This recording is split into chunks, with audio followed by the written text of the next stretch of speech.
the otolith organs. These also work on the structure of hair cells, bending in one direction versus another. This structural bent is all towards the chymocilium. This is the tallest component of the hair cell. So if you're bending in that direction, you will get a depolarization. If you bend in the opposite direction, you will get a hyperpolarization. So how otolith organ works are you are now putting these various locales of hair cells all in a little different configuration, so that at any movement that you get in the head, or if there is linear acceleration that takes place, some of the hair cells will be bent, depolarized, some will be bent and hyperpolarized. It is this coordinated amount of information that's sent back to the brain that helps it understand where it is in space. So this otolith arrangement becomes very important, which way you're going to bend the hair cells. You can orient the hair cells in multiple directions at the same time. And that is what the otolith organs do.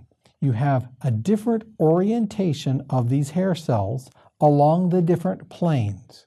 That way you can tell when a little movement is made in the head in one direction or another, because some of the hair cells are being depolarized and other ones are being hyperpolarized, all depending upon their orientation. How do these cells get bent? There is an interesting process in where there's gelatinous material as well as small stones that are made up of calcium that have a little bit of inertia associated with this gelatinous material. Therefore, when they are bent, they will have a little weight to them and will want to move. And as the gelatinous substance moves, they bend the hair cells. You might ask, okay, why do you need this gelatinous substance? I mean, why stick these hair cells in something like Jell-O? The reason is because it allows for better protection of the hair cells. Imagine hair cells are very delicate. If you just simply rubbed stones all over these hair cells, you would break some of them off. But having them mixed in this Jell-O-like substance, you can move the Jell-O around a little bit, and what that does is allow for the hair cells to move, but still be in a protected environment. So what activates these otolith organ hair cells?